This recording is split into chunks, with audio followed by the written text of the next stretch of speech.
लेखिका ने बताया कि जब वह गंतोक की रात आसमान की सुंदरता को देखकर सम्मोहित हो रही थी, आकर्षित हो रही थी, तो उसके अंदर भाव और विचार स्थगित हो गए, मान लो दूर चले गए। वह शून्य हो गई, अर्थात पूर्ण रूप से उस सुंदरता को देखने में डूब गई। वह अर्थहीन हो गई, मानो उसके मन में कोई अर्थ, कोई विचार नहीं था। उनकी चेतना, उनके आसपास, उनके अंदर बाहर केवल शून्य था, अर्थात कोई भी भाव और विचार मन में नहीं उठ रहा था।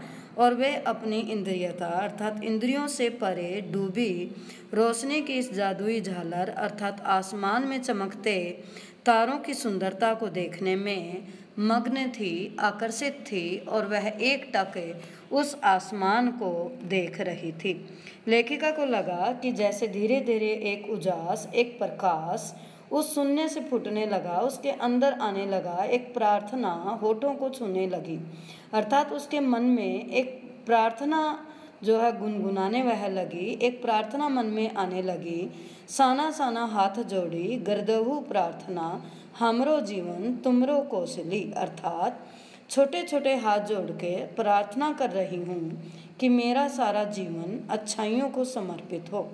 यह नेपाली भाषा है। एक छोटी सी लड़की इस प्रार्थना को गा रही थी, तो लेखिका ने जब उससे सुना था तब वह प्रभावित नहीं हुई थी, लेकिन जब उसने आसमान की सुंदरता को देखा, गंतोक शहर को देखा, तो उस सुंदरता के बाद उसके मन में भी मानो यही प्रार्थना गुनगुनाने लगी या आने लगी कि छोटे छोटे हाथ जोड़कर मैं प्रार्थना कर रही हूँ कि मेरा सारा जीवन अच्छाइयों को समर्पित हो जाए, अर्थात सारी बुराइयाँ, सारे भेदभाव, सारे ईर्ष्या द्वेष दूर हो जाएं। आज सुबह की प्रार्थना के ये बोल लेखिका ने एक नेपाली युवती से सीखे थे और वही विचार उनके मन में आ रहा था।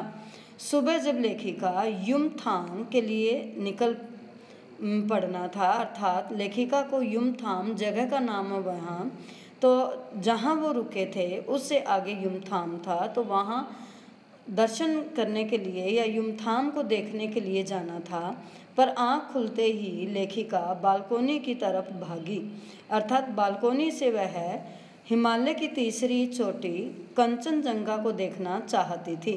यहाँ के लोगों ने लेखिका को बताया था कि यदि मौसम साफ हो तो बालकोनी से ही कंचनजंगा अर्थात जो हिमालय की सबसे बड़ी चोटी कंचनजंगा तीसरी चोटी है, उसको वह देखना चाहती थी।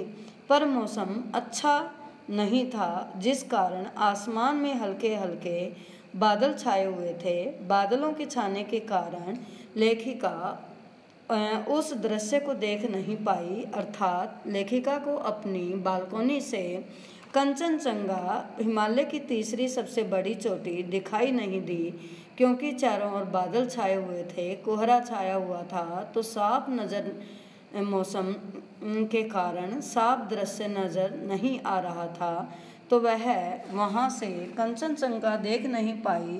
पिछले वर्ष की तरह इस बार भी लेखिका बादलों के कपाट ठाकुर जी के कपाट की तरह बंद ही रहे, अर्थात बादल छाने के कारण हिमालय की चोटी को लेखिका देख नहीं पाई। लेखिका यहाँ ध्यान करती है कि पिछले साल भी ऐसे ही हुआ था, ऐसा ही मौसम था, जिस कारण अपनी बालकोनी से वह इस दृश्य को नहीं देख पाई।